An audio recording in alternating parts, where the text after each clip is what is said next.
in society as like a poor person's child. Anything else?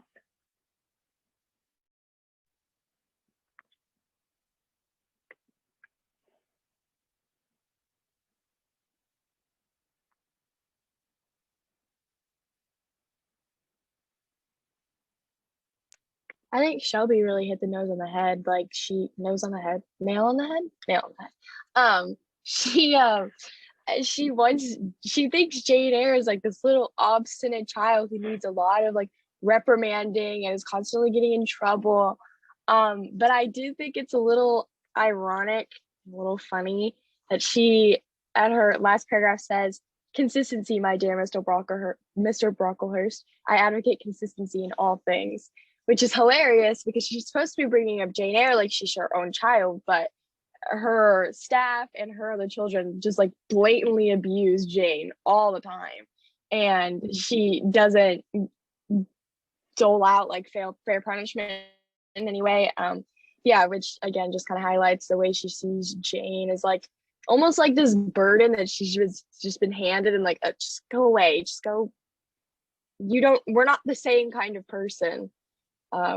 Which the conditions at Lowood really represent that too. Is she's like not fed well the first little bit there, and like a bunch of the girls. I feel like we didn't talk enough about the fact that a bunch of the girls at Lowood literally just got typhus and died.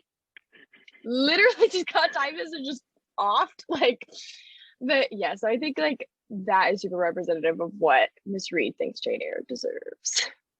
Yes. Oh my gosh, whenever you all say Mrs. Reid, I'm like, I don't think that of her. I'm sorry. Kind of unfortunate that my name matches hers. But yes, I think you all are both hitting it on the head. I think there is a clear distinction between what Mrs. Reid thinks of Jane Eyre and what she thinks Jane Eyre will have in life as compared to her own children. You know, we talked about this, Callie touched on this, and so did Shelby, that their kids are very distinctly different, right? Mr. Brocklehurst even mentions like his daughter said, "Oh, they don't know what a gown looks like." Well, if he thinks that humility is a Christian virtue and that all children should be raised to be brought up to be humble, then why isn't he doing it with his own kids? Clearly, he thinks that the kids of Lowood need to be humble, while his kids, who would have been of the upper class, really don't need that. So we start to see where Mrs. Reid and Mr. Brocklehurst say, you know, she is kind of a lower caste of people. Here is her place in society. She's going to be a poor person's child. She should be humble. She should be put to use. And she should really just claim that part of society and just kind of go with it.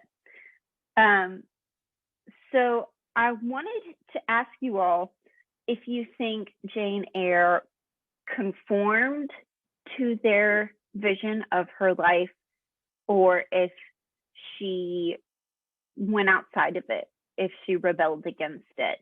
You know, they certainly think that she should be put in a lower caste than everyone else, that she should learn her place in the world. Do you think that she did that or that she didn't?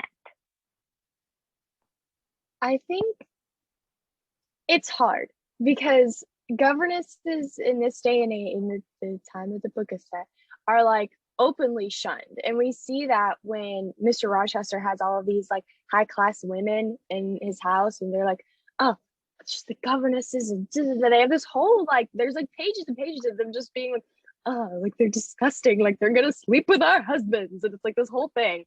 But does that mean, I mean, but there is something to be said about society at the time's obsession with the governess and what they did. She does end up like mentoring, is it Adelaide? Is that how you say it? Who? Adele? Adele. The child. Is it Adele? Okay, I didn't know because there was like a little mark above the E. I didn't know if it was Adelaide. I thought maybe. There's a little mark above the E. Do not laugh at me, Shelbyham. I'll hit you.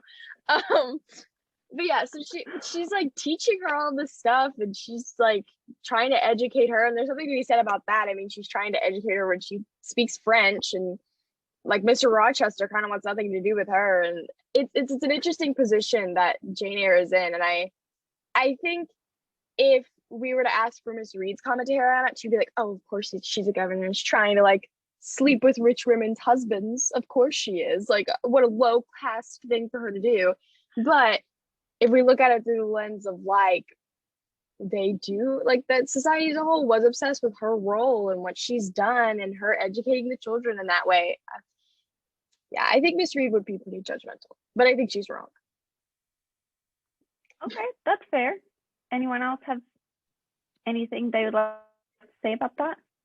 I don't think Jane really cared to think about it, honestly. I don't think she's sitting there like, I want to do what they always said I was going to do, or I want to avoid what they always said I was going to do. Like, she always did her thing. She decided she wanted to please people, which in a way is conforming to the standards that Mrs. Reid and Mr. Brocklehurst wanted her to. They wanted her to be good or whatever, but at the same time, she defied their expectations and became much more than they thought she could be. And she still has that sense of adventure. She still has the desire to go beyond her place. She wants to go and travel and see other things, which is not what they would have expected her to see. They wanted her to stay in her place, but no, she took her own life into her hands. She put it herself out to the paper or whatever to get the job to be a governess. So I think she defied their expectations because she is mostly a defiant character. Yeah. I think there is definitely something to be said for her once and how she really wants to travel and she doesn't realize it, like you said, but kind of to rebel against it. And we'll talk more about that later.